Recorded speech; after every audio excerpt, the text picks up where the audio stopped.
அதே ராம் பகவான் வந்து அழகான சில வசனங்கள்லாம் சொல்கிறார். அப்படியே இந்த பஞ்ச் டைலாக்னு சொல்கிறோம் பாருங்க. மாமேகம் சரணம் ரஜ அபயம் சர்வபூதேபியோ அப்படின்னு ராமர் சொல்கிறாருன்னு பார்க்குறோம் இல்லைங்களா.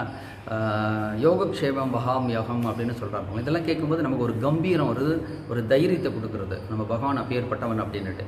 ஆனால் அதே பகவான் வந்து பாகவத்தில் வந்து 9வது ஸ்கந்தத்தில் 3வது அத்தியாயத்தில் 63வது ஸ்லோகம் அகம் பக்த பராதீனகான்னு சொல்கிறான் பாருங்க. அது ரொம்ப உருக்கக்கூடியதாக இருக்குது. பக்த பராதீனன் அப்படின்னா என்ன பொருள் அப்படின்னு சொல்கிறாங்கன்னா, பராதீனன் அவங்க பிரத்தியார் வந்து கொடுத்தா தான் செய்வான். அவனுடைய தாசனாகவே இருந்துட்டு இருப்பான்.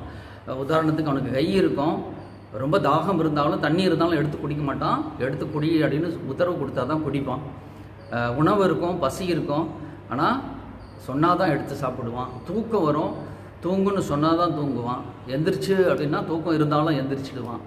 இப்படி ஒரு பராதீனனா பகவான் இருக்கான் அப்படின்னுட்டா இந்த வார்த்தைக்கு பொருத்தமான ஒரு பகவானுடைய அவதாரம்னு பார்த்தோமா அர்ச்சாவதாரம் தான் இல்லையா. பாண்டுரங்க பக்தர்களுக்காக பகவான் வந்து எவ்வளவு சேவை பண்ணினான் அந்த பராதீனன் அப்படிங்கிற வார்த்தைக்கு ஒரு உதாரண புருஷனாக இருந்தான்னு பார்க்குறோம் இல்லையா. ஆக அர்ச்சமூர்த்தியாக இருக்கக்கூடிய சுவாமி எல்லாரும் இந்த வார்த்தைக்கு ஏற்புடைய பொருத்தம் உடையவர்களாக இருக்காங்க. அதனால் ஒரு கோயிலில் போயிட்டு நம்ம சுவாமியை பார்க்கும்போது இந்த பாவத்தோடு பார்க்கணும். அவருடைய வார்த்தை காப்பதற்காக பகவான் அப்படி நின்றுட்டு இருக்காங்கிறத நம்ம உணர்ந்துக்கணும். ராதே ராதே.